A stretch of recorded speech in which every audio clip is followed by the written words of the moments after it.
حضرت عمر فاروق رضی اللہ عنہ کے دور خلافت میں جب صلیبی عیسائیوں کا قبضہ بیت المقدس پر تھا، تب امیر مومنین حضرت عمر رضی اللہ عنہ نے ملک شام کو فتح کرنے والے فوج کے سپہ سالار حضرت ابو عبیدہ بن جراح رضی اللہ عنہ کو اپنی فوج سمیت بیت المقدس کی طرف رخ کرنے کا حکم دیا۔ چنانچہ حضرت ابو عبیدہ بن جراح رضی اللہ عنہ نے امیر مومنین کے حکم پر لبیک کہا اور 5000 کا لشکر لے کر بیت المقدس روانہ ہوئے۔ آپ رضی اللہ عنہ نے اپنے چند نمائندوں کے ہاتھ صلیبیوں کے پاس ایک خط بھیجا جس میں لکھا تھا کہ سلامتی ہے ہر اس انسان پر جس نے سیدھا راستہ اختیار کیا اور ایمان لایا اللہ پر اور تسلیم کیا صلی اللہ علیہ وسلم کی رسالت کو۔ ہم تم کو دعوت دیتے ہیں کہ لا الہ الا اللہ محمد رسول اللہ کی گواہی دو اور مسلمان ہو جاؤ، اور تمہیں خبردار کرتے ہیں کہ قیامت بلا شبہ آنے والی ہے اور اللہ ہر شخص کو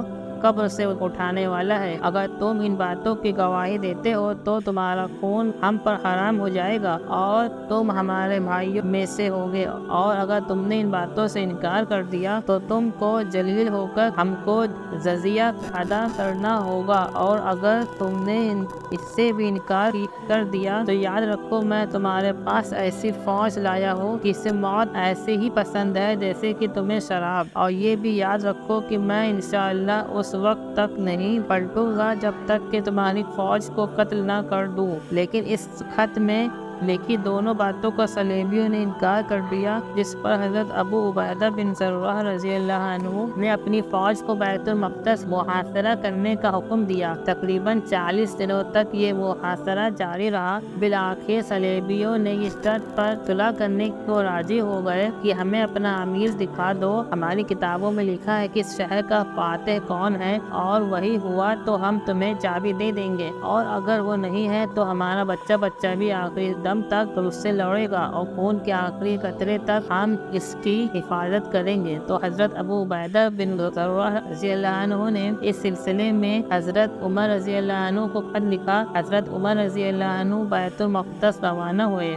جب آپ رضی اللہ عنہ بیت المقدس پہنچ گئے تو سارے مسلمان آپ کو دیکھ کر بہت خوش ہوئے۔ آپ نے سب کو سلام کیا، نماز پڑھائی اور خطبہ ارشاد فرمایا۔ حضرت عمر رضی اللہ عنہ نماز پڑھانے کے بعد جب بیت المقدس جانے کے لیے اونٹ پر سوار ہوئے تو آپ کے بدن مبارک پر جو کرتا تھا اس پر 14 پیوند لگے ہوئے تھے۔ جب رومیوں کو یہ خبر پہنچ گئی کہ تمہارے کہنے کے مطابق ہمارے امیر مومنین تشریف لے آئے ہیں تو رومیوں کے سارے بڑے سردار اپنے فوج کے ساتھ آ گئے۔ اس فوج نے مسلمانوں سے کہا کہ اپنے سردار کو ہمارے سامنے لے کر آؤ تاکہ ہم انہیں پہچان سکیں۔ جب حضرت عمر رضی اللہ عنہ اس فوج کے سامنے آئے تو فوج چیخ کر کہنے لگا، خدا کی قسم یہ شخص وہی ہے جس کی صفات ہماری کتابوں میں موجود ہے، اور یہی وہ شخص ہے جس کے ہاتھ سے ہمارا شہر فاتح ہوگا۔ رومیوں نے دروازہ کھول دیا اور حضرت عمر رضی اللہ عنہ نے صلح نامہ پر دستخط کیا۔ اس صلح نامہ میں لکھا تھا کہ صلیبی بیت المقدس مسلمانوں کے حوالے کر دیں۔ اس کے بدلے میں مسلمانوں پر